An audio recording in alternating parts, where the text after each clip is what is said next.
একজন লোক ছোটবেলা গল্প শুনেছি, বট গাছের নিচে শুয়ে শুয়ে আল্লাহর গালি দিচ্ছে। আল্লাহর কেমন বিবেক, ইয়া বড় বট গাছ আর বট ফলগুলা এত ছোট ছোট, আর লাউ গাছ আর কুমড়া গাছের ইয়েটা কি খুব মোটা না চিকন? চিকন হয়ে এরকম বেড়ে ওঠে লাউ গাছ। লাউ গাছরে দিল আল্লাহ এত চিকন করে, ফল দিছে এত মোটা। আর এত বিশাল বড় বট গাছ, এটার ফল হলো এত ছোট। তো আল্লাহর গালি দিতে দিতে কোন সময় যে ঘুমায় গেছে নিজেও জানে না। হঠাৎ করে নাকের মধ্যে ছটাম করে বট ফল পড়ছে একটা, লাভ দিয়ে উঠছে, নাক দিয়ে রক্ত বের হওয়া শুরু হয়েছে। রক্ত মুছতে মুছতে মনে মনে ভাবে, আসলেই তো আমি বড় একটা উল্লুক্কা পাঠা। আজকে এই বট গাছের মধ্যে যদি লাউয়ের মতো ফল দিত, কুমড়ার মতো ফল দিত, আমার নাকের উপরে ওই লাউ আর কুমড়া বললে আমি থাকতাম না, আমি বিদায় হয়ে যেতাম, মক্কা পেয়ে যেতাম, ঠিক কিনা? যেখানে যেটা যেভাবে যতটুকু দরকার তার নাম, চিৎকার করে তার নাম। আল্লাহ বললেন আমি হলাম রব্বিল আলামিন, জগৎ সমূহের রব। আলাম মানে একটা জগৎ, আলামিন মানে অনেক জগৎ, মাল্টি ডাইমেনশনাল ইউনিভার্স। উদ্ভিদ জগতের রব তিনি, প্রাণী জগতের রব তিনি, সাগর জলের অতল গহ্বর জগতের রব তিনি, মহাকাশের জগতের রব তিনি, সৌর জগতের রব তিনি, অদৃশ্য জগতের রব তিনি। চিল্লায় বলেন ঠিক কিনা? এজন্য আল্লাহ বললেন আলহামদুলিল্লাহি রাব্বিল আলামিন, যত জগৎ আছে সব জগতের রব আল্লাহর জন্য প্রশংসা। রাজি আছেন? আরো শুনবেন, শেষ করে দেই। আর রহমানির রহিম, তিনি দয়ার সাগর, তিনি দয়ালু, তিনি মায়াবী, তার মায়ার শেষ নাই, তার দয়ার শেষ নাই, তিনি দয়ার সাগর। আল্লাহ তুমি দয়ার সাগর, রহমানুর রহিম, তোমার দয়াই পূর্ণ আমার সারা নিশিদিন। সুবহানাল্লাহ পড়েন। আল্লাহ বলেন রাহমাতি ওয়াসিআত কুল্লা শাই, সব জায়গায় আমার রহমত বিস্তৃত, এমন কোন জায়গা নাই যেই জায়গায় আমি আল্লাহর রহমত নাই। আল্লাহর রহমত ছাড়া পৃথিবীতে কিছু হয় নাকি? এই যে আজকে বসে আছি, ওয়াজ শুনতেছি, কার রহমতে, কার দয়ায়? আল্লাহ বললেন এই রহমত, দয়ার, ভালোবাসারে আমি সৃষ্টি করার পরে 100 টুকরা করলাম। কয় টুকরা? 100 টুকরা করার পরে নিজের মধ্যে আমি 99 টুকরা দয়ার ভালোবাসা রেখে দিলাম। 1 টুকরা দয়া মায়া পৃথিবীর সবার মাঝে ঠেলে দিলাম। সাইয়েদনা আদম থেকে শুরু করে up to the day of judgment, কিয়ামত পর্যন্ত সবার মাঝে আল্লাহ রহমতের 1 টুকরা দিছে, ছিটে ফোঁটা। হুজুর পাইছে একটু, আমি পাইছি একটু, উনি পাইছে, উনি সবাই মিলে আমরা 1 ফোঁটা ভাগে যোগে পাইছি দয়া আর ভালোবাসা। সবাই মিলে 1 ভাগ ভালোবাসার, আর 99 ভাগ ভালোবাসা কার? ওনার ভালোবাসা বেশি না কম? 1 ভাগ ভালোবাসা আমরা পেয়ে পৃথিবীতে ভালোবাসার গানের শেষ নাই, ভালোবাসার মুভির শেষ নাই, ভালোবাসার উপন্যাসের শেষ নাই। 1 ভাগ ভালোবাসা আমরা পেয়ে কত ভালোবাসার গান, নাটক, সিনেমা। তো 1 ভাগ ভালোবাসার ঠেলা যদি এমন হয়, যার মধ্যে তিনি 99 টুকরা ভালোবাসা রেখে দিয়েছেন, তার ভালোবাসাটা কত? 1 টুকরা ভালোবাসার নমুনা হিসেবে আমরা দেখি ছেলের জন্য বাবা জীবন দেয়, আসে না নাই? ছেলের অ্যাক্সিডেন্ট থেকে বাঁচাতে যেয়ে ছেলেটারে ধাক্কা মেরেছে, গাড়ি এসে বাবারে থেতলে ফেলেছে। বন্যার পানিতে মা ডুবে যায়, ছোট কন্যাটারে বালতির মধ্যে ধরে রেখেছে, পানি খেতে খেতে মা দুনিয়ায় নাই, মেয়েটা মরে নাই, আসে না নাই? 1 টুকরা ভালোবাসার ছিটে ফোঁটা তুমি পেয়েছো। তার নমুনা যদি এমন হয়, 99 টুকরা ভালোবাসা নিয়ে যিনি আরশের উপরে আছে, তার দয়া কবে?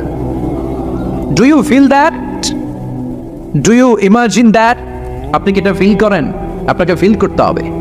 এজন্য আল্লাহ বলে গোলাম 24/7, 24 ঘন্টা আমার দরজা খোলা।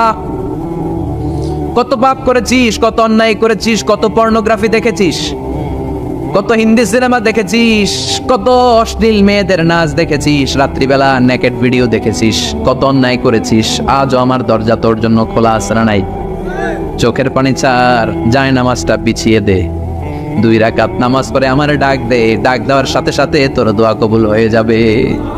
কত পাপ করেছিস, আল্লাহ ডেকে বলে তোর পাপ যদি হয় খালের পানির সমান, বিলের পানির সমান, আমি আল্লাহর দয়া তো সাগরের পানির সমান।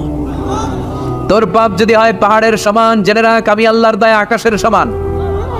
ভরসা লাগে? আল্লাহর উপর ভরসা লাগে না? মনে রাখবেন এখানে আমরা সবাই পাপী। আমরা কি? কুল্লুকুম খাত্তাউন খায়রুল খাত্তাইন আত-তাওয়াবুন। সবাই পাপী, কিন্তু সবচেয়ে ভালো পাপী ওই পাপী যেই পাপী পাপ করার পরেই তওবা করে। তওবা করতে রাজি আছেন তো? যত পাপ আপনার হোক টেনশন নাই, আমাদের ভরসা একজনের উপর। চিল্লায় বলেন তিনি কে? বনি ইসরাইলের এক আবেদ 100 বছর ইবাদত করেছে, কিয়ামতের দিন আল্লাহ খুশি হয়ে বলবেন ও আল্লাহর ওলি, উদখুলিল জান্নাতা বিরহমাতি, go to the paradise with my mercy, আমার দয়া আর ভালোবাসায় জান্নাতে ঢুক। আল্লাহর ওলি বলবে বালবি আমালি, আপনার দয়া দিয়ে জান্নাত কেন? আমার আমল দিয়ে যেতে চাই, আমি নামাজ তো কম পড়ি নাই, তো দয়া লাগবে কেন আপনার? আল্লাহ বলবেন তাই, আমার দয়া ছাড়া তুই জান্নাতে যেতে পারবি? কি আমল করেছিস তুই? ওকে, লেটস মেক এ ক্যালকুলেশন, চল একটা হিসাব করি। তোর শত শত বছরের তাহাজ্জুদ গুলারে এক পাল্লায় রেখে দে, আর দয়া করে মায়া করে দুনিয়াতে সৌন্দর্য দেখার জন্য চোখ যে দিয়েছি, চোখটা একটা পাল্লায় রেখে দে। এক পাল্লায় 500 বছরের তাহাজ্জুদ, আরেক পাল্লায় কি?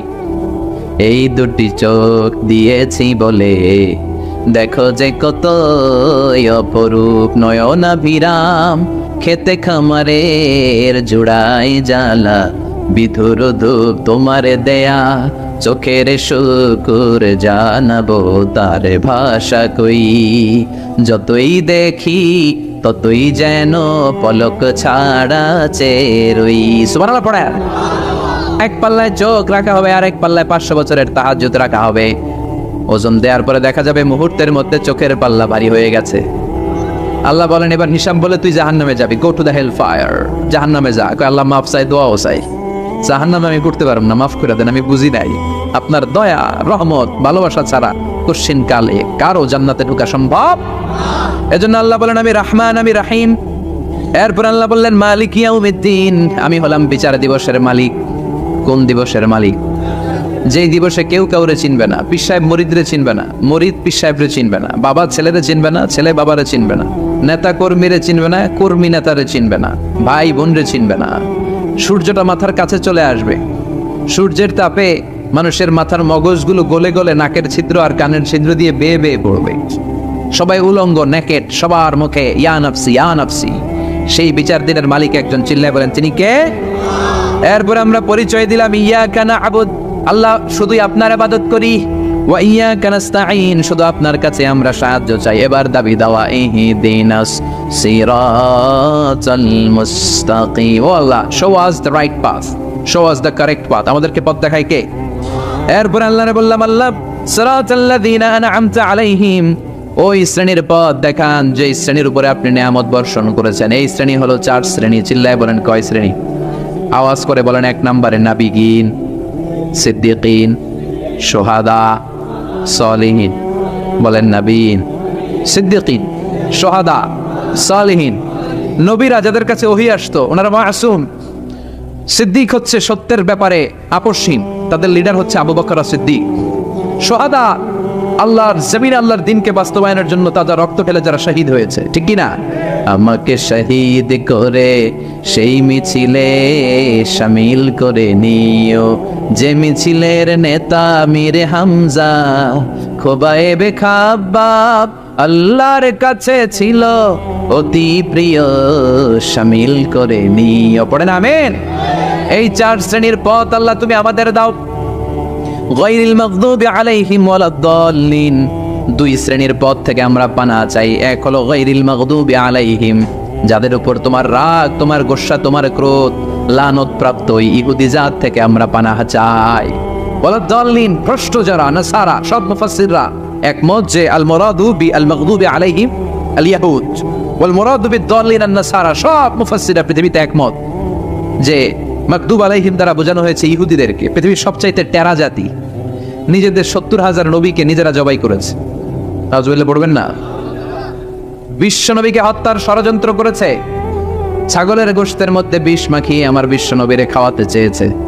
এমনকি বিশ্ব নবী ইন্তেকালের পর বিশ্ব নবীর লাশ মোবারক চুরির ষড়যন্ত্র করেছে। এরা সবচেয়ে বড় সুদখোর, সবচেয়ে বড় মুনাফিক, সবচেয়ে বড় বাটপার। এই জাতিটার নাম হচ্ছে ইহুদি। এইডসের ছড়াছড়ি পৃথিবীতে ছড়িয়েছে ওরা। বম্বিং হামলা, বোমা হামলা কারে বলে, ককটেল ফুটানো, গ্রেনেড হামলা পৃথিবীবাসী জানতোই না, ওরা শিখিয়েছে। বিমান কেমন করে পাইলটকে হাইজ্যাক করে ছিনতাই করতে হয় ওরা শিখিয়েছে। এজন্য ওদের সাথে মুসলমানদের কোনো সম্পর্ক নাই। চিল্লায় বলে ঠিক কি না? এরপরে ওরা দাল্লিন, যারা ভ্রষ্ট, পথভ্রষ্ট, ঈসা আলাইহিস সালাম রে মানতে মানতে আল্লাহর ছেলে বলে দাবি করে, ওই নাসারাদের থেকেও আমরা পানাহ চাই, ঠিক কি না? এই সুন্দর প্রার্থনা যখন আমরা করলাম, এখন আমিন বলার দরকার আছে না নাই? আওয়াজ করে পড়ে না আমিন। বিশ্বনবীর সাহাবারা বলতেন যখন সকাল হয় সন্ধ্যার জন্য অপেক্ষা করো না, আবার যখন সন্ধ্যা পর্যন্ত পৌঁছবে পরদিন সকালের জন্য অপেক্ষা করো না, তার আগেই ডাক চলে আসতে পারে, ঠিক কি না?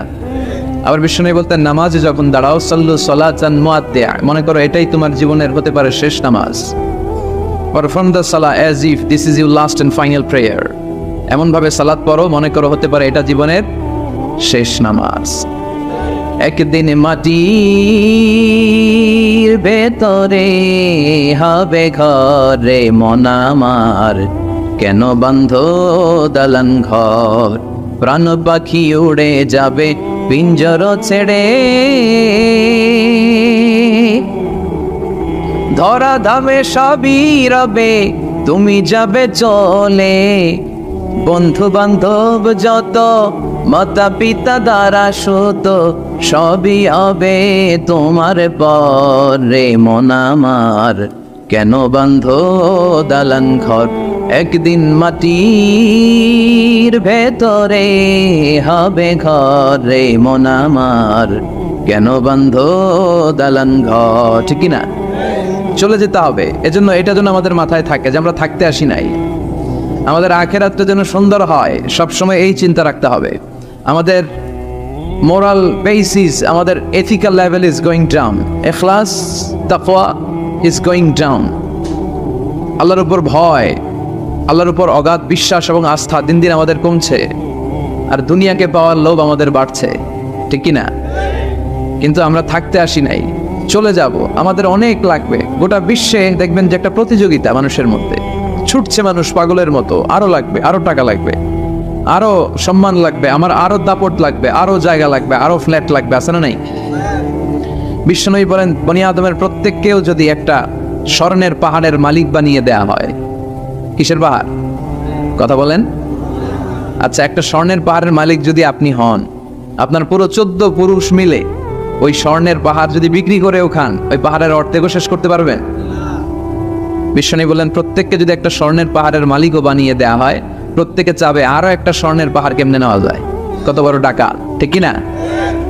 ওয়ালাই ইয়ামলা আফাহু ইল্লা তুরাব, কবরের মাটি ছাড়া কোনো কিছু বনি আদমের এই মুখকে বন্ধ করতে পারবে?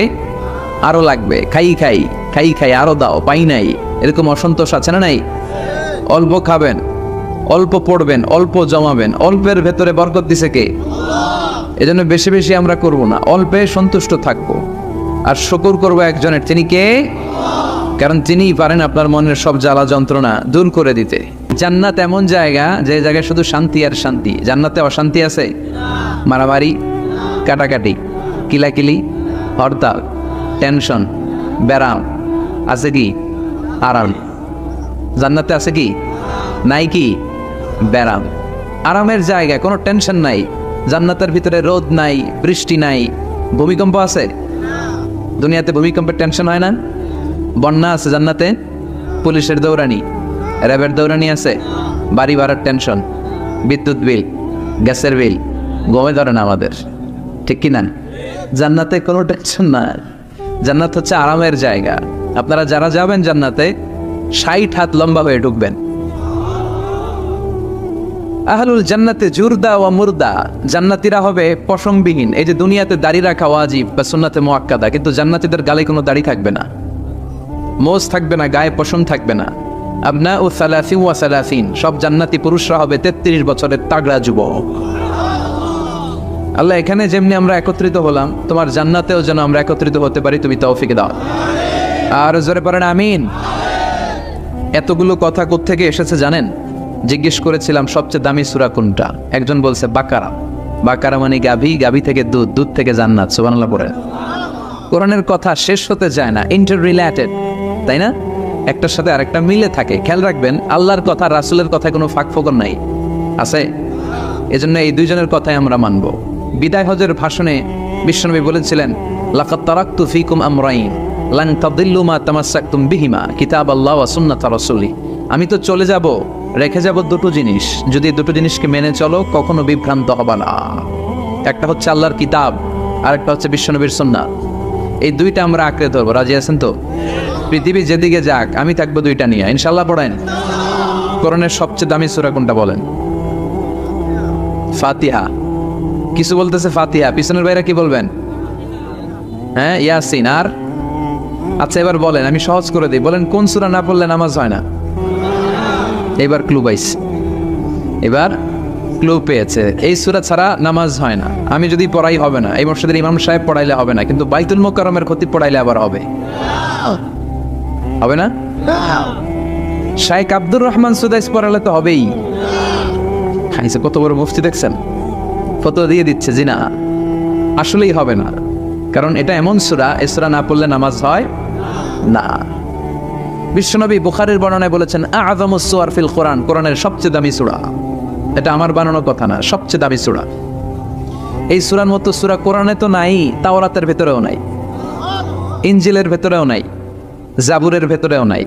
60টা মাত্র আয়াত। কয়টা? কার কার মুখস্থ নাই হাত তোলেন। সূরা ফাতিহা মুখস্থ নাই কার কার হাত তোলেন। হিন্দু ভাই নাই কেউ? আমাদের অনেক মাহফিলে হিন্দুরা আসে, হিন্দুদেরও মুখস্থ। সুবহানাল্লাহ কইবেন না? আমি একবার লঞ্চের ভেতরে তুফানে পড়ছিলাম, তো লঞ্চ ডুবে যাবে তুফানের ধাক্কায়। তো দেখলাম লঞ্চের ভেতরে শুধু মুসলমানরাই জিকির করে না, হিন্দুরাও জিকির করে। তুফান থেমে যায়, জিকিরও থেমে যায়। কত বড় ডাকাত! তুফান শুরু, জিকিরও, সবার মুখে এক চিৎকার, বাঁচাও। আমি বললাম কে বাঁচাবে? কেউ রামনে ভাবছে আমি দোয়া কালাম বললে বেঁচে যাবে। তো আমি বললাম আমি যে বাঁচাবো, আমারে বাঁচাবে কি? মনে রাখবেন, কেউ বাঁচাতে পারে না, একজন ছাড়া। চিৎকার করে বলতে হবে তিনি কে। কোরআনের সবচেয়ে দামি সূরার নাম সবাই বলেন। এই সূরাতুল ফাতিহার মাত্র 7টা আয়াত। কয়টা আয়াত? এই 7টা আয়াত নিয়ে কয়েক মিনিট একটু আল্লাহর রাস্তায় কুরবানি করা যাবে না?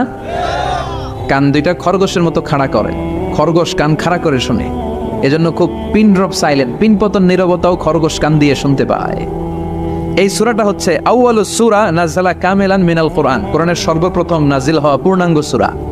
এই সূরার আগে কোন সূরা পূর্ণাঙ্গ একসাথে নাজিল হয় নাই। কোন সূরার 5 আয়াত, 10 আয়াত, 20 আয়াত। আপনারা যে এখন সুন্দর কোরআন দেখতেছেন, বিশ্বনবীর সময় কি এই কোরআন ছিল? না। 23 বছরের লম্বা জিন্দেগিতে বিশ্বনবীর কাছে এই কোরআন নাজিল হয়েছে। পরবর্তীতে এটার কম্পাইলেশন করা হয়েছে, scripture, holy scripture, the Quran, whereof there is no doubt, no suspicion in it, and a guidance to those who are muttaqin. এটা এমন বই যেটাতে আল্লাহ কোনো ভুল রাখে নাই, মুত্তাকিনদের জন্য এটা পথ নির্দেশিকা হিসেবে আল্লাহ পাঠিয়েছে। পড়েন সুবহানাল্লাহ।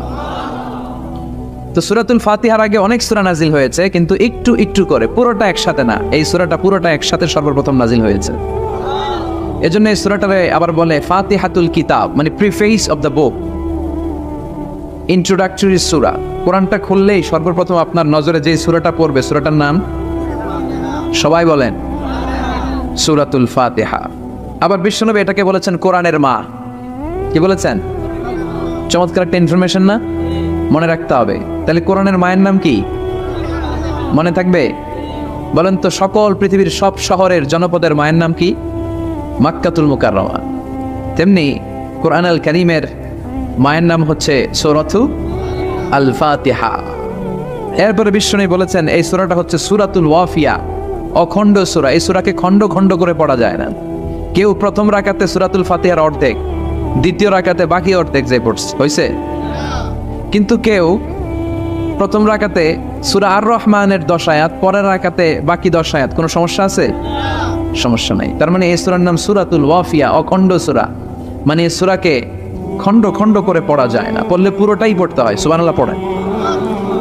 আবার এই সূরার আরেকটা নাম হচ্ছে সূরাতুদ দুআ, দোয়ার সূরা। কিসের সূরা? কেমন করে আল্লাহর কাছে প্রার্থনা করতে হয়, দোয়া করতে হয়, ফরিয়াদ করতে হয়, সে কথা এই সূরার ভেতরে আছে না নাই? কারণ এই সূরাতে আমরা প্রতিদিন একটা দোয়া করি, ইহদিনাস সিরাতাল, মানে কি? আল্লাহ আমাকে সরল সঠিক পথ দেখাও। আমাদেরকে পথ দেখায় কে? চিল্লায় বলেন। আমি যদি কোনো দিন পথে ভুলে যাই, হাত ছানি দিয়ে কাছে নিও, মমতার বন্ধনে আমায় বেঁধে সব ভুল ক্ষমা করে দিও। আমি যদি কোনো দিন পথে ভুলে যাই, হাত ছানি দিয়ে কাছে নিও, মমতার বন্ধনে আমায় বেঁধে সব ভুল ক্ষমা করে দিও। পড়ে না আমি। আমরা যদি পথ ভুলে যাই, আমাদের পথ দেখায় কে? এজন্য এই সূরাটার নাম সূরাতুদ দুআ, প্রার্থনার সূরা। কেমন করে আল্লাহর কাছে প্রার্থনা করতে হয় এই সূরার ভেতরে আছে না নাই? এরপরে এই সূরার নাম হচ্ছে সূরাতুস সালাহ, নামাজের সূরা। কিসের সূরা? সব সূরা ছাড়া নামাজ হয়, সূরাতুল ফাতিহা ছাড়া নামাজ হয়? বিশ্বনবী বললেন লা সালাতা লিমান লাম ইয়াকরা বিফাতিহাতিল কিতাব, যে সূরা ফাতিহা তার নামাজে পড়ে না, তার নামাজ আল্লাহর দরবারে কবুল হয় না। এরপরে বিশ্বনবী বলেছেন এই সূরার নাম সূরাতুশ শিফা। সূরাতুশ শিফা, শিফার সূরা, আরোগ্য লাভ করার সূরা। অসুস্থ ব্যক্তির গায়ে এই সূরা পড়ে ফু দিলে সুস্থ করবে কে? বিশ্বাস হয়? বিশ্বাস হইতে হবে, ঈমান থাকতে হবে। ঈমান যদি পাক্কা হয় তাইলে কাজ করবে, তা না হইলে কাজ করবে না। অনেকে বলে বুঝুন আমি তো কত সূরা ফাতিহা পড়ে ফু দিলাম, কই আমার পেটে ব্যথা তো ভালো হয় না। যেটা কইছে তুই একটা ডাকাত, ঠিক কি না? ওর ঈমান নাই, ওর ঈমানে ঝামেলা। ফু দেওয়ার মধ্যে বেশ কম আছে না নাই? কিছু লোক আছে সারাদিন ফু দিলে মোমবাতি নিবে না, আর কিছু লোক আছে ফু দিলে পানিতে আগুন ধরে যায়, আছে না নাই? বিশ্বনবীর ফুতে বরকত বেশি না কম? সাহাবারা বলল ইয়া রাসূলুল্লাহ সাল্লাল্লাহু আলাইহি ওয়াসাল্লাম, আমাদের কুয়ার ভেতরে পানি নাই, পানির লেয়ার অনেক নিচে নেমে গিয়েছে, পানি উঠাতে পারি না গো নবী, আপনি দোয়া করে দেন। বিশ্বনবী এসে ওযু করলেন, ওযুর কিছু পানি মুখে নিয়ে কুলি করে ওই কুলির পানি কুয়াতে ছেড়ে দিলেন।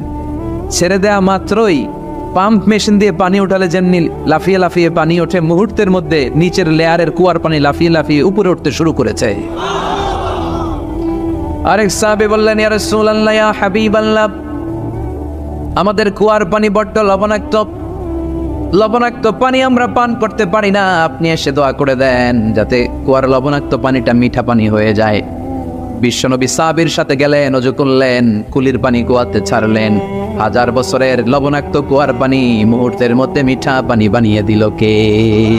এই সুন্দর ফুল সুন্দর ফল মিঠা নদীর পানি, আল্লাহ তোমার মেহেরবানি, তুমি কতই দিলে রতন, ভাই বেরাদর পুত্র স্বজন, ক্ষুধা পেলে অন্ন যোগাও, মানি চাই না মানি, আল্লাহ তোমার মেহেরবানি। পড়েন সুন্দর ফুল মিঠা নদীর পানি, আল্লাহ তোমার মেহেরবানি। সুবহানাল্লাহ পড়েন। বিশ্বনবীর ফুতে বরকত আছে না নাই? কারণ ঈমানটা ছিল তাজা। তাজা ঈমান থাকলে সব সম্ভব। চিল্লা এখন ঠিক কিনা? যে ঈমান প্রয়োজনে জ্বলে ওঠে না, যে ঈমান সত্য ন্যায়ের কথা বলে না, যে ঈমান প্রয়োজনে জ্বলে ওঠে না, যে ঈমান সত্য ন্যায়ের কথা বলে না, যে ঈমান বাস্তবে নাই, যে ঈমান অন্তরে নাই, মুখে শুধু কথার কলি, কি করে তারে বলো ঈমানে বলি? ঠিক কি না? কি করে তারে বলো ঈমানে বলি? কি করে তারে বলো ঈমানে বলি? যে ঈমান দিন কায়েমের আন্দোলনের ধার ধারে না, যে ঈমান লেবাসধারী কোরআন হাদিস তাও পড়ে না, যে ঈমান খাজার নামে মাজার গড়ে ফুলুস কামায়, আছে না নাই? যে ঈমান শিরকিয়াতের আমল করে ভীত না হয়, যে ঈমান ঈমানে ভুলে নাস্তিকতার মঞ্চে ওঠে, আছে না নাই? যে ঈমান বাতিল মতের দোসর হয়ে ফায়দা লুটে, যে ঈমান শুধুই কেবল খায় দায় আনন্দ করে, যে ঈমান দেখে না যে আরাকানে ভাইরা মরে, যে ঈমান বাস্তবে নাই, যে ঈমান অন্তরে নাই, মুখে শুধু কথার কলি, কি করে তারে বলো ঈমানে বলি? কি করে তারে বলো ঈমানে বলি? কি করে তারে বলো ঈমানে বলি? চিৎকার করে বলেন ঠিক কিনা? তার মানে ঈমান ঈমানে পার্থক্য আছে না নাই? আমরা পাক্কা ঈমানদার হতে চাই, আমরা পরিপূর্ণ মুমিন হতে চাই। যে ঈমান ছিল আবু বকরের অন্তরে, যে ঈমান ছিল ওমরে ফারুকের অন্তরে, আল্লাহ তুমি কবুল করো। তাহলে এই সূরা এমন সূরা যে সূরা পরে ফু দিলে অসুস্থরে সুস্থ করে দেয় কে? বিশ্বাস হয়? ঈমান আছে তো? গন্ডগোল নাই তো? ফু দিলে সুস্থ হয়ে যাবে। সূরাতুশ শিফা। নিজেই নিজেকে রুকিয়া করবেন, তাবিজ ঝুলাবেন না। তাবিজ ঝুলাতে বিশ্বনবী নিষেধ করেছেন। যে তাবিজ ঝুলায় আল্লাহ তাআলা ওই তাবিজের উপর তাকে ন্যস্ত করে দেয় আর বলে আমার রহমত তোর থেকে তুলে নিলাম, দেখি তোরে কে বাঁচায়। এজন্য আজ থেকে তাবিজ যা আছে ছিঁড়ে ফেলবেন। আল্লাহ পাক আমাদেরকে সহি সমঝ দান করুক। সবাই পড়েন আমিন। আপনাদের কষ্ট হচ্ছে না তো? বলেন কি, রাত বাজে 11:30, শহরের ভেতরে এত রাতে কথা বলা যায়? হ্যাঁ, কথা বলা যাবে? তো আমরা খুব বেশি লম্বা চড়ার সময় নিব না। শহরের মানুষ খুব ব্যস্ত থাকে, কারো অফিস আছে সকালে, কারো ব্যবসা প্রতিষ্ঠান খুলতে হবে। তো আমরা অল্প কয়েক মিনিট, অল্প সময় কথা বলবো, বেশি লম্বা সময় নিব না। তবে যতক্ষণ শুনবো মনোযোগের সাথে শুনবো, ইনশাল্লাহ পড়েন। আর ওঠা বসা করা যাবে না, করা যাবে? তো আমরা অল্প কয়েক মিনিট কথা শুনবো আমলের নিয়তে। আগে নিয়তটাকে খালেস করে নেই যে আল্লাহ, এই যে এত দামি সময় ব্যয় করে আমরা আসলাম, যা শুনবো এটা যেন আল্লাহ আমল করতে পারি। চিল্লায় পড়েন আমিন। আজকে কোরআনের সবচেয়ে দামি সূরাটা নিয়ে আমি কথা বলবো। সবচেয়ে দামি। কোরআনে মোট সূরা কয়টা? সবাই বলেন। আমি যখন কথা বলি আমি ক্লাস নেই, তাফসীর মাহফিলরে আমি বলি কি ক্লাস। তো ক্লাসে উত্তর করতে হয়। আমি সোজা কথার মানুষ, সোজা কথায় বিশ্বাসী, এত প্যাচগোজ নাই, সহজ কথা। আমি ক্লাস করি। আমি তাফসীর মাহফিলকে নিয়েছি যে আমি প্রতিদিন রাতে একটা করে শীতকালে ক্লাস করি। তো এই ক্লাসে উত্তর দিতে হয়। টিচার যদি প্রশ্ন করে উত্তর দেওয়ার দরকার আছে না নেই? আর টিচার প্রশ্ন করে, টিচার শিখায়, ছাত্র অমনোযোগী, ফেল করার সম্ভাবনা আছে না নেই? তো আমরা যেন পাশ করতে পারি, ঠিক কিনা? যতক্ষণ কথা বলবো, প্রশ্ন করলে আওয়াজ করে উত্তর দিতে হবে, বাঘের বাচ্চার মতো, ঠিক কিনা? আজকে কোরআনের সবচেয়ে দামি সূরাটা নিয়ে আমি কয়েক মিনিট কথা বলবো, ইনশাআল্লাহ পড়েন। এবার বলেন কোরআনের সবচেয়ে দামি সূরা কি? হ্যাঁ? আর ইখলাস, আর ইয়াসিন, আর রহমান, আর বাকারা। বাকারা মানে কি? গাভী মানে কি? গরু। গাভী মানে নাকি গরু? তো গাভীর নামে আল্লাহ কোরআন একটা সূরা দিলেন। গাভীর দুধ খাবেন বেশি বেশি। বিষ্ণু বলতেন আলাইকুম বি আলবানিল বাকার, তোমরা গরুর দুধ খেও। ফা ইন্নাহা তুরাম্মু মিনাল আশজার, কেননা গরুর দুধ এটা ঘাস পাতার নির্যাস। গরু কি খায়? ঘাস খায়। আবার বিষ্ণু বলতেন গরুর গোশত খায়ও কম, দুধ খায়ও বেশি, কেননা ফা ইন্না ফি লাবানিহা শিফা, গরুর দুধে আছে শিফা, ও ফি লাহমিহা দা, আর গোশতে আছে রোগ। এখন অনেক ডাক্তারের সিরিয়াল দিতে গেলে ডাক্তার বলে লাল গোশত যারা খায় এরা যেন আমার সিরিয়াল না নেয়, কারণ আমি যতই ওষুধ দিব কোনো কাজ করবে না। Red meat is strictly prohibited for my patient, আমার রোগীর জন্য লাল মাংস খাওয়া নিষিদ্ধ। গরুর গোশতের ভেতরে আছে রোগ, কোলেস্টেরল বেশি। খেয়াল রাখবেন, যেই প্রাণীর পা বেশি ওই প্রাণীর গোশতের ভেতরে কোলেস্টেরল বেশি। মাছের পা আছে? কথা বলেন। মাছে কোনো কোলেস্টেরল নাই, সুবহানাল্লাহ পড়ে। মুরগির পা কয়টা? 2টা, তার মানে কিছু আছে, তাই না? গরুর পা কয়টা? তার মানে কোলেস্টেরলের পরিমাণ বেশি না কম? এবার বলেন চিংড়ি মাছের পা কয়টা? কয় হুজুর হিসাব নাই। তাহলে কোলেস্টেরলেরও হিসাব নাই। এগুলো কম কম খেতে হবে, ঠিক কি না? তো এজন্য দুধ খেতে হবে বেশি। জান্নাতে যারা যাবে আল্লাহ তাআলা জান্নাতীদের জন্য 4টা শারাবান তাহুরা রাখবেন। ওয়াসাকাহুম রাব্বুহুম শারাবান মাসালুল জান্নাতিল্লাতী ওয়াইদাল মুত্তাকুনা ফিহা আনহারুম মিন মাইন গায়রি আসিন ওয়া আনহারুম মিন লাবানিন লাম ইয়াতাগায়্যার তা'মুহু ওয়া আনহারুম মিন খামরিন লাযযাতিন লিশ-শারিবিন ওয়া আনহারুম মিন আসালিম মুসাফফা। সুবহানাল্লাহ। জান্নাতে যারা ঢুকবে, জান্নাতীদের গলায় যেন কোনো তৃষ্ণা না লাগে, এজন্য আল্লাহ তাআলা জান্নাতের ভেতরে 4 ধরনের শারাবান তাহুরার ঝর্ণা রাখবেন। কয় ধরনের? 1 নাম্বার হচ্ছে মিনারেল ওয়াটারের ঝর্ণা। মিনারেল ওয়াটার খান আপনারা? কোনটা খান? মাম খান, কেউ ফ্রেশ খায়। আর অ্যাকুয়াফিনার, আর কি খান?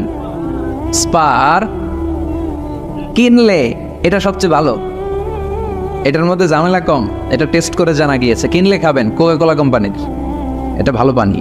কিনলে সবচেয়ে purified water ever in Bangladesh. বাংলাদেশে পাওয়া পরীক্ষিত সবচাইতে বিশুদ্ধ পানি হচ্ছে কিনলে। তো একজনকে মার্কেটিং করে দিতেছে হুজুরে। ভালো জিনিসের প্রশংসা করতে হয়, ঠিক কিনা? তো জান্নাতে যারা যাবে তাদের জন্য আল্লাহ তাআলা 4 ধরনের শারাবান তাহুরা রাখবে। সুবহানাল্লাহ কইবেন না?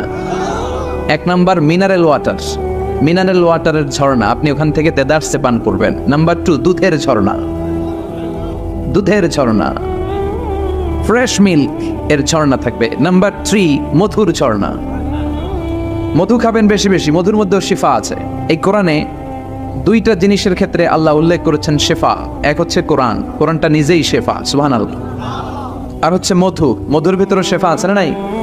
আছে। তো বিশুদ্ধ পানির ঝর্ণা, দুধের ঝর্ণা, মধুর ঝর্ণা, আরেকটা থাকবে মদের ঝর্ণা। সুবহানাল্লাহ বাড়িতে গিয়ে বলেন, দুনিয়াতে মদ খাওয়া হারাম করছে কে? আর ওই আল্লাহ জান্নাতে আপনাদেরকে মদ খাওয়াবে। বোতলের মদও আছে, এটার নাম রাহিকুম মাখতুম, সিল্ড ওয়াইন। মিজাজুহা কাফুরা, কর্পূরের ফ্লেভার থাকবে। মিজাজুহু মিন তাসনিম, তাসনিমের ফ্লেভার থাকবে। মিজাজুহা জানজাবিলা, জিঞ্জার ফ্লেভার, আদার ফ্লেভার থাকবে। সুবহানাল্লাহ পড়েন। কিন্তু কোথায় মরবো আমরা কেউ জানি? জানি আমরা? সবাইকেই মরতে হয়, জন্মালেই মরতে হবে, চলে যেতে হবে, থাকা যাবে না। এটাই হলো পৃথিবীর পদ্ধতি। জীবনের সবচাইতে নির্মম ঘটনা হচ্ছে মরণ, সবচাইতে ভয়ঙ্কর অভিজ্ঞতা। কোন প্রাণীর জন্য সর্বোচ্চ এবং সবচাইতে ভয়ঙ্কর অভিজ্ঞতা হচ্ছে মৃত্যু। এবং এত ভয়ঙ্কর অভিজ্ঞতা, এই অভিজ্ঞতাটা কারো কাছে শেয়ার করে যাওয়া যায় না। মরার সময় কেউ বলে যেতে পারছিল আমার মরতে এমন লাগছে, কইতে পারছে? কেমন লাগছে বলতে পারে? বলা যায় না। তার আগেই চলে যেতে হয় শৈশব, কৈশোর, যৌবন, বার্ধক্য, প্রৌঢ়ত্ব, হ্যাঁ, বয়সের ছাপ, কালো চুল দাড়ি সাদা হয়ে যাওয়া, দাড়ি চুলের শুভ্রতা, দুর্বলতা। This is the circle of life. ছোট্ট ছিলাম, বড় হলাম, সিঙ্গেল ছিলাম, ডাবল হলাম, তারপরে বাবা হলাম, তারপরে শ্বশুর হলাম, তারপরে নানা হলাম, তারপরে চলে যেতে হবে। This is the circle of life. চিল্লায় বলে ঠিক কিনা? এই যে মুরব্বীরা, দাড়ি পাকা মুরব্বী যারা আছে, আপনারা কি মনে করছেন মায়ের পেট থেকে এরকম মুরব্বী হয়ে বেরিয়েছিল? কিরকম বের হয়েছিল? তারাও ওয়া ওয়া করেছে, এরাও ফিডার খাইতো, এই চাচারা খায় নাই? এরাও ফিডার খেত, এরাও মায়ের বুকের দুধ খেত, এরাও ছোট্ট বাচ্চাদের মতো গরমকালে পানির মধ্যে ডুবাইতো। স্কুল ফাঁকি দিয়ে বাচ্চারা ডুবায়, আছে না নাই?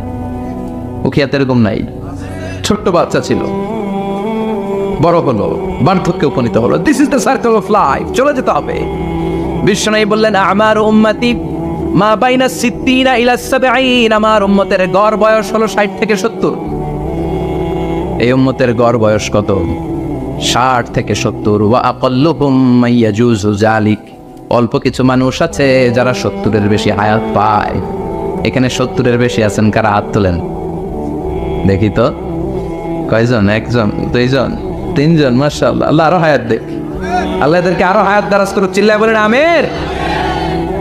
তার মানে আমার উম্মতি মা বাইনা সিত্তিন ইলা সাবঈন। বিশ্বনবী বললেন এই উম্মতের গড় বয়স 60 থেকে 70, আর 70-এর বেশি হায়াত পাবে। ওয়া আকাল্লুহুম মাইয়াজুজু যালিক, 70-এর বেশি পাবে হাতে গোনা, গুনে বের করে ফেলা যায়, একজন, দুইজন, তিনজন। বাকি সব 60-এর আগে নাই। ঠুস। চিল্লা এখন ঠিক কিনা? বাংলাদেশের গড় হায়াত কত মানুষের? 60। বিশ্বনবীর কথার সাথে মিলে গেছে। চিল্লায় পড়েন সুবহানাল্লাহ। এই জন্য বিশ্বনবী বলেন, এই যে মুরব্বীদের দাড়ি পাকে, এই যে রাস্তায় অ্যাক্সিডেন্ট হয়, এই যে ক্যান্সারে আক্রান্ত হয়ে লোকজন মারা যায়, তার উপরেও কি টনক নড়ে না? এরপরেও কি বিবেকে ধরে না যে তোমাকে চলে যেতে হবে? আকসিরু যিকরা হাযিবিল লাযযাত, জীবনের সব স্বাদকে পানসা করে দেয় ওই মরণকে স্মরণ করো। মরণকে স্মরণ করলে জাহান্নাম বরণ করা লাগে না। চিল্লায় বলেন ঠিক কিনা? আবার আল্লাহ বললেন, গোলাম, স্পেশাল একজন ফেরেশতা আমি মরণের জন্য সিলেক্ট করলাম, নাম মালাকুল মাউত। তাকে আমরা আজরাইল বলে চিনি। এই মালাকুল মাউত তার বাহিনী নিয়ে নির্ধারিত টাইমে গোটা বিশ্বের সব মানুষের রূহ কবজ করে। অন টাইম নাকি দেরি করে? মালাকুল মাউত আগেও আসে না, পরেও আসে না। সুবহানাল্লাহ পড়ে। সাইয়েদনা সুলাইমান আলাইহিস সালামের জামানাতে ওনার এক ওয়াজির ছিল, মন্ত্রী। ওই মন্ত্রীকে নিয়ে উনি বৈঠক করতেন। ওনার সময় উনি মালাকুল মাউতের সাথে বৈঠক করতেন। শুনতেছেন? আপনাদের মনোযোগ আছে তো? উনি বৈঠকে বসেছেন, মালাকুল মাউত বসা, ওয়াজিরও বসা। হঠাৎ মালাকুল মাউত ওয়াজিরের দিকে বড় বড় চোখ করে তাকাচ্ছে। বড় বড় চোখ করে তাকানোতে ওয়াজির ভয় পেয়েছে। হঠাৎ মালাকুল মাউত চলে গেল। ওয়াজির বলে, ও সুলাইমান আলাইহিস সালাম, এই যে লোকটা বড় বড় চোখ করে আমার দিকে তাকালো, এটা কে? সাইয়েদনা সুলাইমান বলে হাদা মালাকুল মাউত। যে বর্ণনাটা বলছে এটা হাদিস না, এটা হচ্ছে ইসরাইলিয়া, জিউস ট্র্যাডিশন। কোরআন হাদিসের সাথে কোনো দ্বন্দ্ব নাই, তাই বর্ণনা করা যাবে। বিষ্ণু বলেছেন বাল্লিগু আন্নি ওয়ালাউ আয়া, আবার বলেছেন ওয়া হাদিসু আন বনি ইসরাইল ওয়ালা হারাজ, বনি ইসরাইলের ট্র্যাডিশন বর্ণনা করো, জিউস ট্র্যাডিশন বর্ণনা করো, এতে কোনো সমস্যা নাই। ওয়াজির বলে ও সাইয়েদনা সুলাইমান, বড় বড় চোখ করে যে তাকালো লোকটাকে। সাইয়েদনা সুলাইমান বলে হাদা মালাকুল মাউত, এটা মৃত্যুর ফেরেশতা। ওয়াজিরের কলিজায় পানি নাই, এটা কি ফেরেশতা? শুনে তো পিলে চমকে গিয়েছে, কয় কি মালাকুল মাউত তো আমার চিনা ফেলাইছে, বাড়ি চিনে ফেলছে, আমার খবর আছে। সাইয়েদনা সুলাইমান আলাইহিস সালাম জিনদেরকে দিয়ে কাজ করাতেন, মেঘমালাকে দিয়ে কাজ করাতেন, বিশাল সিংহাসন নিয়ে পৃথিবীর প্রাচ্য থেকে পাশ্চাত্যে ঘুরে বেড়াতেন। সাইয়েদনা সুলাইমানকে ওয়াজির বলে ও সুলাইমান, মেঘমালাকে আদেশ করে দেন আমি আর এই ফিলিস্তিনের ভূখণ্ডে থাকতে চাই না, আকাশের মেঘমালার উপরে আমারে বসিয়ে দেন, আর বলে দেন আমারে নিয়ে যেন আকাশের মেঘমালা হিন্দুস্তানের ওই দূর পর্বতে রেখে আসে, আকসা আল হিন্দ, হিন্দের সবচেয়ে দূরবর্তী জায়গা যেন আমার রেখে আসে। সাইয়েদনা সুলাইমান বললেন আকাশের মেঘ যাও, আমার ওয়াজিরকে নিয়ে হিন্দুস্তানের একটা উপদ্বীপে রেখে আসো। রেখে আসা হলো, কিছুক্ষণ পর মালাকুল মাউত সাইয়েদনা সুলাইমানের কাছে হাজির। সাইয়েদনা সুলাইমান বললেন ও মালাকুল মাউত, কই ছিলা? কই একটু আগে হিন্দুস্তান থেকে আপনার ওয়াজিরের রূহ কবজ করে আসছি। সুবহানাল্লাহ পড়েন। এটা আবার কেমন কথা, তুমি ওইখানে গেলে কেন? কয় রব্বুল আলামিন কিছুক্ষণ আগে আমার কাছে পায়গাম পাঠিয়েছে, যাও সাইয়েদনা সুলাইমানের ওয়াজিরের রূহটা কবজ করো। কবজ করার জায়গা হলো হিন্দুস্তানের উপদ্বীপ। কোন জায়গায়? মালাকুল মাউত এসে দেখে সুলাইমান নবীর সাথে মিটিং করে। ওয়াজির কার সাথে মিটিং করে? সুলাইমান নবীর সাথে। কিন্তু ফরমানে লেখা রূহ কবজ করতে হবে কোথায়? হিন্দুস্তানে। সুবহানাল্লাহ কইবেন না? এই জন্য বড় বড় চোখ করে আমি তাকিয়েছি, আর মনে মনে ভাবলাম টাইম তো নাই, কারণ মৃত্যু তো অন টাইমে হতে হয়, এখনই ওর রূহ কবজ করতে হবে। কেমন করে ওইখানে যাবে আমি জানি না, আমি আগে চলে যাই। মালাকুল মাউত চলে গেল, যে দেখে ওই জায়গায় ওয়াজিরও হাজির, সাথে সাথে রূহ কবজ করে আল্লাহর কাছে চলে গিয়েছে। পড়েন সুবহানাল্লাহ। এই জন্য আল্লাহ বললেন মালাকুল মাউত আমি নির্ধারণ করে দিয়েছি, পৃথিবীর প্রতিটি মানুষ মালাকুল মাউতকে দেখবে, চাক্ষুষ দেখবে, ভালো হলেও দেখবে, খারাপ হলেও দেখবে। কার কথা? ভালো মানুষ যদি হয়, আল্লাহওয়ালা যদি হয়, ইসলাম প্রিয় যদি হয়, ডানপন্থী যদি হয়, মৃত্যুর সময় মালাকুল মাউত আলা সূরাতি শাবিন আলা আহসানি সূরা, একজন যুবকের আকৃতিতে চমৎকার ধবধবে সাদা একটা জুব্বা পরে, জান্নাত থেকে জান্নাতি কাফন নিয়ে, হানুত মিন হানুতিল জান্নাত, জান্নাতের সুগন্ধি নিয়ে মুমূর্ষু রোগীর মাথার সামনে এসে বসে যায়, আর দেহটার ইঙ্গিত করে বলে ইয়া আইয়াতুহান নাফসুত তাইয়্যিবা, ও পবিত্র আত্মা। আরেক বর্ণনায় এসেছে ইয়া আইয়াতুহান নাফসুল মুতমাইন্নাহ, ও প্রশান্ত আত্মা, উখরুজি ইলা মাগফিরাতিম মিনাল্লাহ, আল্লাহর ক্ষমার দিকে বের হয়ে আসো। উখরুজি ইলা মাগফিরাতিম মিনাল্লাহি ওয়া রিদওয়ান, আল্লাহর ক্ষমার সন্তুষ্টির দিকে রূহটা বের হয়ে আসো। স্মুথলি বলার সাথে সাথে মুমিনের দেহ থেকে রূহটা বের হয়ে আজরাইলের হাতে চলে যায়।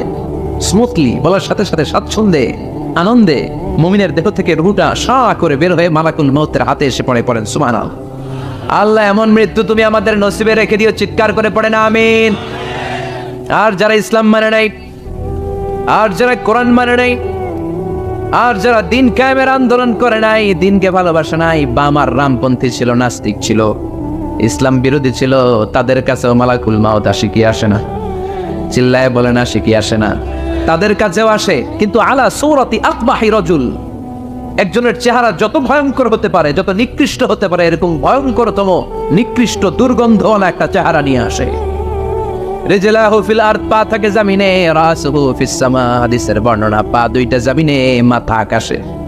এসে ধমক দিয়ে জালিমের মাথার সামনে এসে বলে ইয়া আইয়াতুহান নাফসুল খাবিসা, হে পাপাত্তা, হে অপবিত্র আত্মা, উখরুজি ইলা সাখাতিল্লাহি ওয়া গাদাবিহি, আল্লাহর রাগের দিকে, আল্লাহর অসন্তুষ্টির দিকে বের হয়ে আয়। মালাকুল মাউতের এই অর্ডার পাওয়ার সাথে সাথে রূহটা কিন্তু বের হয় না। মুমিনের রূহকে ডাক দিলে যেমনি স্মুথলি বের হয়, কাফিরের রূহ এভাবে বের হয় নাকি? কথা বলে রূহটা ডানে যায়, ফাতাতাফাররাক, একবার রূহটা ডানে যায়, আবার রূহটা বায়ে যায়, আবার সামনে যায়, পায়ে যায়, হাতের মধ্যে ঢুকে ডানে বায়ে যায়। মালাকুল মাউত আবার ধমক দিয়ে বলে ইয়া আইয়াতুহান নাফসুল খাবিসা, পাপাত্তা বের হয়ে আয়। রুহটা আবার ডানে যায়, বায়ে যায়, সামনে যায়, পেছনে যায়। এবার খপাস করে মালাকুল মাউত রুহুকে ধরে টান মারে।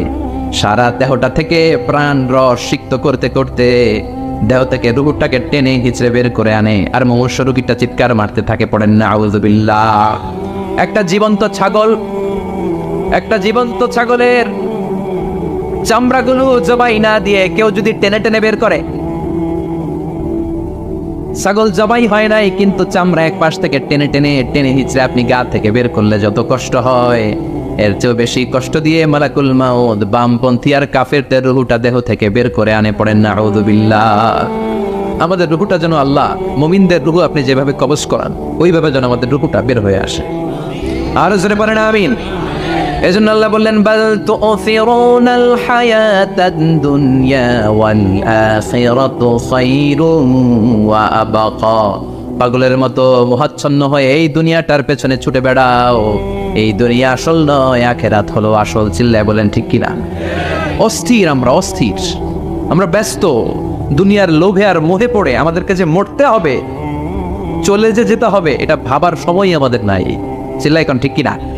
এজন্য বলা হয় মুতু ক্বাবলান তামুতু, মরার আগে একবার মরো।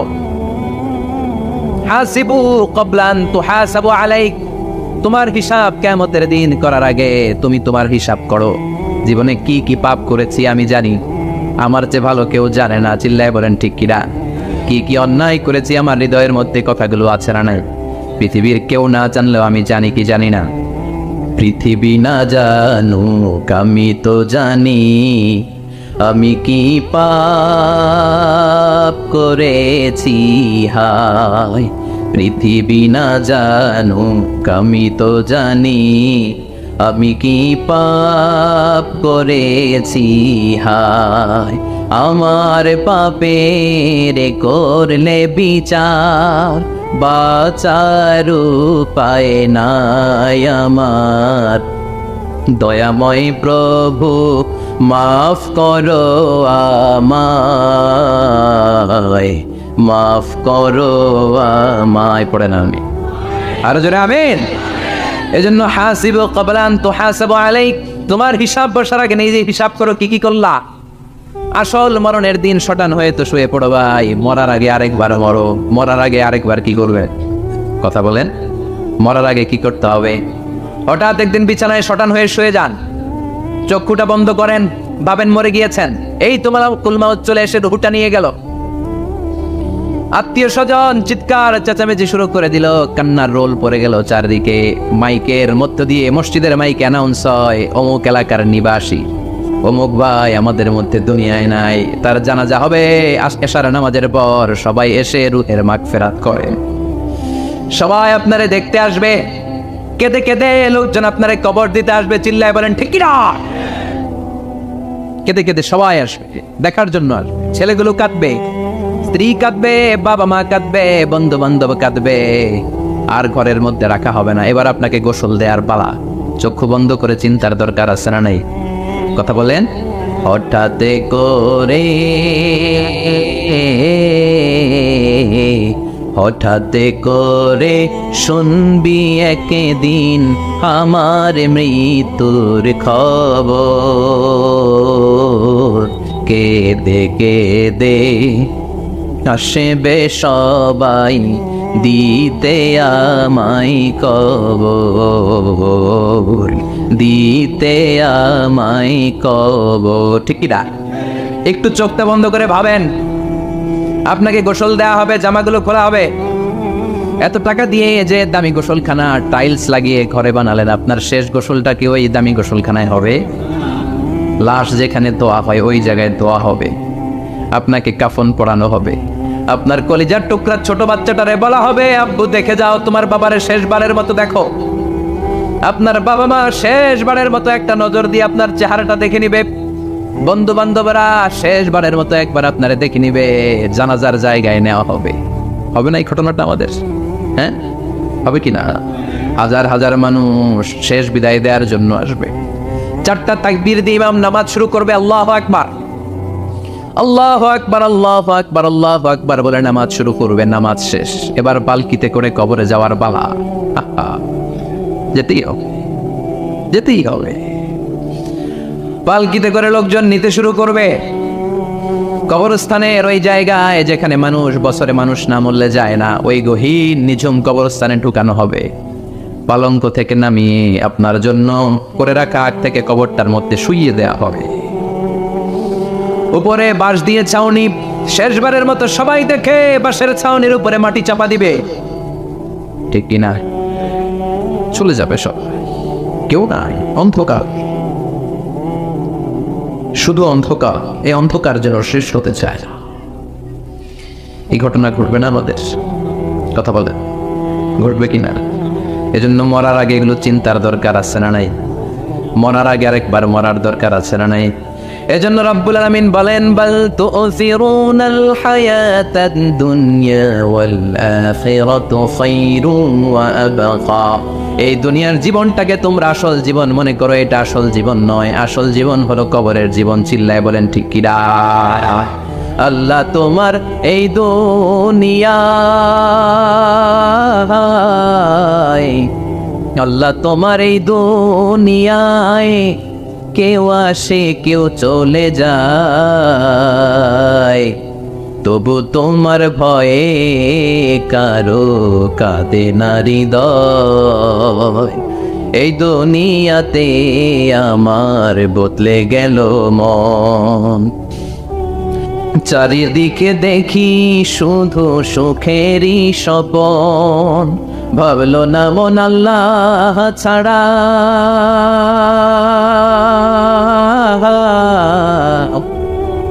ভাবলো না মন আল্লাহ ছাড়া নেই কোনো উপায়, তবু তোমার ভয়ে কারো কাঁদে না হৃদয়। ঠিক কিনা? আসে আর চলে যায়। প্রতিদিন মাইকে অ্যানাউন্স শুনি, অমুক এলাকার অমুক লোক নাই, দাদা গেল, বাবা গেল, বড় ভাই গেল, আত্মীয় স্বজন গেল, আমাকেও যেতে হবে, এই চিন্তা মাথায় নাই। চিল্লা এখন ঠিক কিনা? এজন্য লাইফটা হলো one time, one chance, second কোনো চান্স আপনাকে দেয়া হবে নাকি? কাফেররা বলবে, ইয়া রাব্বি আরেকটা সুযোগ দেন, লাউ আন্না লানা কাররা ইয়ানি মাররা, আল্লাহ আরেকটা সুযোগ যদি পেতাম দুনিয়াতে ভালো করে আসতাম। আল্লাহ বলবেন, ইন্নাহা কালিমাতুন কাইলুহা, এটা শুধু তাদের মুখের কথা, তাদেরকে আবার সুযোগ দিলেও তারা কিচ্ছু করবে না। চিল্লা এখন ঠিক কিনা? এজন্য একটা চান্স আমরা পেয়েছি, এই দুনিয়ার ওয়ান চান্সে আমরা ভয় পাবো একজনকে। চিল্লায় বলেন তিনি কে? এজন্য যেতে আমাদেরকে হবে। এই মরণ থেকে পালানোর কোনো সুযোগ কেউ পালাতে পারে নাই। এই মরণ হলো আখিরাতের প্রবেশদ্বার। মরণ নামক পালকিতে চড়ে আমরা কবরের ভেতরে ঢুকি। মরণ হলো প্রথম পর্ব, কবর হলো দ্বিতীয় পর্ব। যেরকম ঠিক কিনা? এজন্য বিশ্বনবী বললেন, আল কবর রাউদাতুম মিন রিয়াদিল জান্নাহ আও হুফরাতুম মিন হুফারিন নার। কবর হলো কারো জন্য জান্নাতের বাগান, কারো জন্য জাহান্নামের গর্ত। আমরা বলি, আল্লাহ আমাদের কবরটারে জান্নাতের বাগান বানাও। আর জোরে পড়ে না আমিন। আবার বিশ্বনবী বললেন, ইন্নাল কবর আউয়াল মানজিল মিন মানাজিলিল আখিরাহ। কবর হলো আখিরাতের মানজিলগুলোর প্রথম মানজিল। আখিরাতে একটার পর একটা অনেকগুলো স্টেশন আপনাকে পার হতে হবে। প্রথম স্টেশনটার নাম হলো কবর। প্রথম স্টেশনের নাম কি? এই কবর নামক স্টেশনে যদি আপনি মাফ পেয়ে যান, সামনের সব স্টেশনগুলোতে মাফের ব্যবস্থা করবে কে? আর কবর নামক স্টেশনে যদি ধরা খেয়ে যান, আপনার মায়ের আসানা নেই। লাশটাকে যখন রাখা হয়, লাশটা চিনে কে আমারে রাখলো, কে আমাকে ধৌত করলো, কে আমারে কাফন পড়ালো। এজন্য বিষ্ণুই বলেছেন, মোর্শের সামনে বসে বসে পড়ো, লা ইলাহা ইল্লাল্লাহু মুহাম্মাদুর রাসূলুল্লাহ। লাকিনু মাউতাকুম, লা ইলাহা ইল্লাল্লাহ। মোর্শের সামনে দাঁড়িয়ে দাঁড়িয়ে পড়ো, লা ইলাহা ইল্লাল্লাহ। এই লা ইলাহা হচ্ছে জীবিতদের জন্য কালিমা, আর আমরা মরার পরে এই জিকির করি। ঠিক না? আমাদের দেশের অনেক জায়গায় লাশ নিয়ে কবরে যাওয়ার সময় লা ইলাহা পড়ে না। না, এটা আগের জিকির, মরার আগের জিকির। মরার আগে আপনাকে অ্যানাউন্সমেন্ট দিতে হবে, আল্লাহ ছাড়া কোনো ইলাহ নাই, বিশ্বনবী হচ্ছেন শেষ নবী এবং রাসূল। চিল্লায় বলেন ঠিক কি না? লাশটাকে যখন রেখে দেয়া হয়, বিশ্বনবী যত মানুষকে কবরে রেখেছেন তারপরে দাঁড়িয়েছেন আর বলেছেন, ইস্তাগফিরু লিআখিকুম, তোমার ভাইদের জন্য তোমরা দোয়া করো, ফা ইন্নাহুল আনা ইউসাল, এখনই তাকে কবরে সওয়াল করা হবে। কবরে প্রশ্ন আসছে না নাই? কথা বলেন। বিশ্বনবী খাদিজাতুল কুবরা, ওনার প্রথম স্ত্রী খাদিজাতুল কুবরা তাহেরাকে কবরের মধ্যে রেখে দিয়ে কাঁদতে শুরু করলেন। চোখের পানি ছেড়ে অনেক দোয়া করলেন। দোয়া শেষে সব সাহাবারা ঘরে ফিরে যায়, বিশ্বনবী যায় না। সাইয়েদনা আবু বকর বললেন, ও নবী চলেন ঘরে যাই। অনেক তো দোয়া করলেন। বিশ্বনবী বললেন, আবু বকর তুমি যাও, আমি যাব না। এইটা সাধারণ মহিলা না, এটা বিপদের দিনের সঙ্গিনী খাদিজা। মক্কায় যখন আমার কেউ ছিল না, খাদিজা আমারে ভুলে নাই। 3 বছর কাফিররা আমাকে জেলখানায় বন্দি রেখেছে, নাম শিয়াবে আবি তালেবের জেলখানা। আমার স্ত্রী ওই জেলখানার জীবনেও আমার ছাড়ে নাই, আমার সাথে 3 বছর খাদিজাও জেল খেটেছে। এই একটাই মহিলা, যেই মহিলাকে আল্লাহ আরশের উপর থেকে সালাম দিয়েছে, মহিলাটার নাম খাদিজা। আল্লাহু আকবার। আমার সব সন্তান আল্লাহ খাদিজার পেট থেকে দিয়েছে। ফাতেমাতুজ জোহরা খাদিজার মেয়ে, জাইনাব খাদিজার মেয়ে, উম্মে কুলসুম খাদিজার মেয়ে, রুকাইয়া খাদিজার মেয়ে, আবুল কাসেম বিশ্বনবীর ছেলে খাদিজার ছেলে, আব্দুল্লাহ যাকে তাইয়্যিব এবং তাহের নামে আমরা চিনি, সেও খাদিজার ছেলে। সুবহানাল্লাহ। ও আবু বকর, আমার এই কলিজার টুকরা প্রিয়তমা খাদিজারে রেখে দিয়ে কেমনে বাসায় যায়? তুমি যাও, আমি দাঁড়িয়ে থাকবো। এজন্য কবরের আযাব থেকে বিশ্বনবী পানাহ চেয়েছেন। বিশ্বনবী বলেছেন, আল্লাহুম্মা ইন্না নাউযু বিকা মিন আযাবিল কবর। ও আল্লাহ, কবরের আযাব থেকে তুমি আমাদেরকে বাঁচাও। পড়েন আমিন। কবরে মুমিনদেরকে 4টা প্রশ্ন করা হবে, কাফিরদেরকে 3টা প্রশ্ন। চিৎকার করে বলেন, মুমিনের প্রশ্ন কয়টা? আর জোরে বলেন। প্রথম প্রশ্ন, মার রব্বুক, তোর রবের নাম কি? আমরা কি বলবো? আল্লাহ আমারে রব, এই রবি আমার সব, দমে দমে তনু মনে তারি অনুভব। আল্লাহ আমারে রব, এই রবি আমার সব। পড়েন আমিন। দ্বিতীয় প্রশ্ন, আমার দিন, উত্তর দিনের নাম কি? ধর্মের নাম কি? তৃতীয় প্রশ্ন, আমান হাযার রাজুল, এই লোকটা কে? আমরা বলবো মুহাম্মদ সাল্লাল্লাহু। 3টা প্রশ্নের উত্তর যখন আপনি কবরে করে দিতে পারবেন, অতিরিক্ত একটা প্রশ্ন, ওয়ামা ইলমুক, এই যে 3টা প্রশ্নের উত্তর পাল্লা, কেমন করে উত্তর জানলা? কোত্থেকে শিখেছো? নকল করে আনছো কাফনের কাপড়ে? পরীক্ষার হলে নকল আছে না নাই? হাতে নকল আছে না? পায়ে নকল, মুজার ভিতরে নকল আছে না নাই? মোবাইলে নকল আছে না নাই? নকল থেকে আল্লাহ তুমি বাঁচাও। আরো আসতে কোন আমিন। কিভাবে জানলা? কেমন করে 3টা প্রশ্নের উত্তর শিখলা? What is the source of your knowledge? তথ্যসূত্র কি? আপনাকে বলতে হবে, আমি যেই কিতাবটা থেকে শিখেছি কিতাবটার নাম কি? চিল্লায় বলেন কিনা। এই কিতাবটা হলো কোরআন। আপনাকে বলতে হবে, কোরআন থেকে আমি শিখেছি, বিশ্বনবীর হাদিস থেকে আমি শিখেছি। 4টা প্রশ্নের উত্তর যখন পারবেন, ফেরেশতারা বলবে আহলান সাহলান, খোশামদেদ, কংগ্রাচুলেশন, বাহ বাহ, তুমি তো চমৎকার পেরেছো। ফায়ুফসাহু লাহু কবরুহু 70 যিরাআন, মুমিন বান্দার কবরটা 70 হাত লম্বা করে দেয়া হবে। ইফতাহু লাহু বাবুন ইলাল জান্নাত, জান্নাতের দিকে তার কবর থেকে একটা দরজা বানিয়ে দেয়া হবে। জান্নাতের সুঘ্রাণ ঠান্ডা বাতাস এসে তার কবরের ভিতরে ঢুকতে শুরু করবে। ইলবাসু লিবাস মিন আহলিল জান্নাত, জান্নাতীদের পোশাক তার গায়ের মধ্যে পরিয়ে দেয়া হবে। আল্লাহু আকবার। আর বলা হবে, নাম কানাউমিল আরুস, বাসর রাতে বর যেমনি কনেকে নিয়ে ঘুমিয়ে যায়, তুমিও একটা ঘুম দাও। আলহামদুলিল্লাহ পড়ে মুমিন বান্দা আনন্দের একটা ঘুম দিবে। ইসরাফিলের সিঙ্গার আওয়াজ ছাড়া পৃথিবীর কোনো কিছুই তার এই ঘুম ভাঙতে পারবে না। আল্লাহ আমরাও যেন সেদিন কবর একটা মজার ঘুম দিতে পারি, তুমি তৌফিক দাও। জোরে বলেন আমিন। এবার বামপন্থী নাস্তিক আর কাফেরদের পালা, ইসলাম বিদ্বেষীদের পালা, আলেম ওলামাদের শত্রুদের পালা, ইসলামকে যারা বিজয়ী শক্তি হিসেবে মানতে পারে নাই তাদের পালা। চিল্লায় কর ঠিক কিনা। ওদেরকে একই প্রশ্ন, রব কে? ওরা বলবে আমি জানি না। আমাদের উত্তর আল্লাহ। ওরা বলবে আমি কিচ্ছু জানি না, আমি সব ভুলে গেছি, আমার মাফ করে দেন, আমি কিছুই জানি না।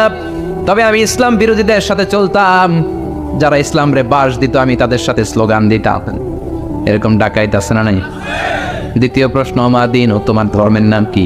কয় আমার ধর্ম নাই, আমার ধর্ম কর্ম নাই, আমি খালি দুনিয়া কে মজা লেলো, দুনিয়া তোমারই হ্যাঁ, আমি খালি দুম মা চলে দুম, আছে না নাই? আমি শুধু মৌজ মাস্তিতে ব্যস্ত ছিলাম, আমার দুনিয়া নাই, দিন নাই, আখেরাত নাই, রবকে আমি জানি না, ধর্মকে জানি না। ইসলাম বিরোধী রাজনীতি আমি করতাম, মাও সেতুংয়ের রাজনীতি, কার্ল মার্কসের রাজনীতি, বুশের রাজনীতি, ডোনাল্ড ট্রাম্পের রাজনীতি, বামপন্থীদের রাজনীতি। চিল্লাই কর ঠিক কি রাখি? কোনো ধর্ম নাই। এই লোকটাকে চিনো কিনা বলো। বিশ্বনবীর চেহারা দেখিয়ে বলা হবে এই লোকটাকে, কয় জানি না। এরে আমি মানতাম না, এরে আমি গালে দিতাম, এরকম জাহান্নামের নরকীট আর পিতৃ পরিচয়হীন জারদ সন্তান বাংলার দেশেও আছে না নাই? এই মহামানবটাকে গালি দিয়ে পৈশাচিক আনন্দ পায়। পত্রিকায় লিখে, ব্লগের মধ্যে লিখে, ইন্টারনেটে কার্টুন বানিয়ে বানিয়ে পৈশাচিক ফুর্তি করে। এগুলো জাহান্নামের কীট, এগুলো জারদ সন্তান, বাপ মায়ের ঠিক নাই, এরকম ঠিক কিনা?